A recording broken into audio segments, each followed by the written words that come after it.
اور آج ہمارے ساتھ موجود ہے وہ شخصیت، اردو زبان، اردو شہر، نواب جعفر میر عبداللہ صاحب. آئیے ان سے، آج جشن اردو میں آئے تھے، ان سے جانتے ہیں کس طرح کا ماحول رہا. سر، آج جشن اردو میں آپ آئے ہیں اور کیا لگا کہ اردو کو کتنا بڑھاوا ملنے والا ہے؟ خاص دیکھیے، جو کوشش کی گئی ہے جشن اردو 2020 وامر صاحب نے اور سب نے مل کے کیا ہے، اردو کو وہ مقام حاصل نہیں ہو پا رہا ہے جو وہ ڈیزرو کرتی ہے. اردو اگر دیکھا جائے تو بہار کی اور اتر پردیش کی سیکنڈ آفیشیل لینگویج بھی ہے، لیکن صرف نام کی ہے. یہ ہے کہ اگر آپ اردو میں یا انگریزی میں کوئی FIR درج کرنا چاہیں، کوئی اپلیکیشن دیں، تو وہ ایکسیپٹ نہیں ہوتی، وہ پڑھنے والے ہی نہیں ہیں. جبکہ قانون کی اور پولیس کی زبان ٹیکنیکلی اردو ہی رہی ہے. لیکن اس طرح کے جو یہ پروگرامز ہو رہے ہیں، اس سے فروغ ملے گا اردو کو.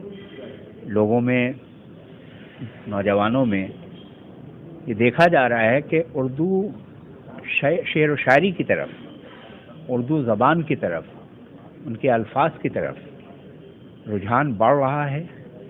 لوگ کوشش کر رہے ہیں، چاہے وہ واٹس ایپ کے تھرو ہو، چاہے اور دوسرے انداز میں ہو، لوگ اس کو سمجھنے کی، سیکھنے کی، بولنے کی کوشش کر رہے ہیں.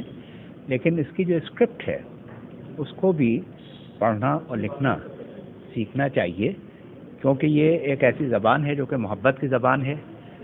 وقت اگر پڑ جائے تو یہ جوش بھی دلاتی ہے.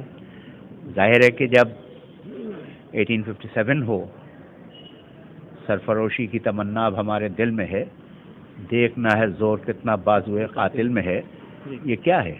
اردو ہی تو ہے. انقلاب زندہ باد اردو ہی تو ہے. تو ابھی بھی اردو زبان جو ہے اس کو وہ اپنا اسٹیٹس نہیں مل پا رہا ہے.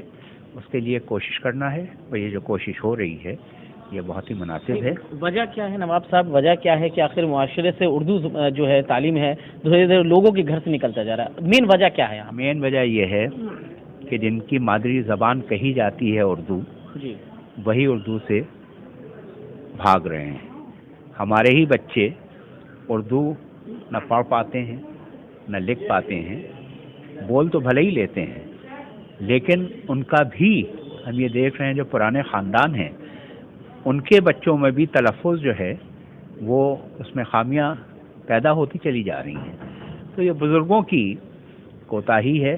یہ ہم لوگوں کا فرض ہے کہ ہم اپنے بچوں کو ایک تو صحیح تعلیم دیں، تربیت دیں، اپنے گھر میں ان کو اردو پڑھانے کی کوشش کریں اور تنبیہ کریں کہ وہ اردو سیکھیں، پڑھیں، بولیں، لکھیں.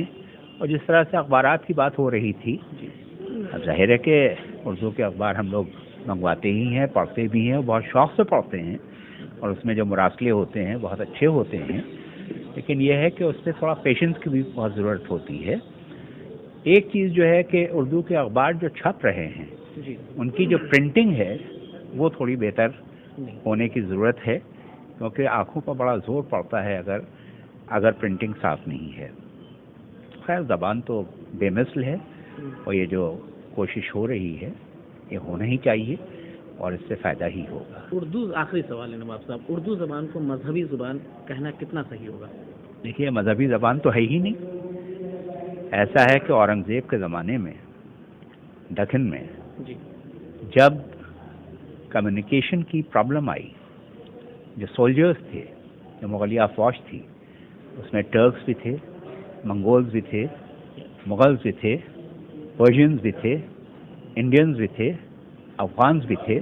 تو ان کی کوئی کامن لینگویج نہیں تھی. تو ایک ضرورت کے تحت اردو زبان پیدا ہوئی اور یہ لشکری زبان کہلائی.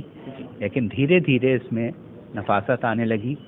جب یہ دلی میں آئی تو یہ وہاں جوان ہوئی، لیکن جب یہ لکھنؤ آئی تو یہاں اس پر شباب آیا، یہ دلہن بنی.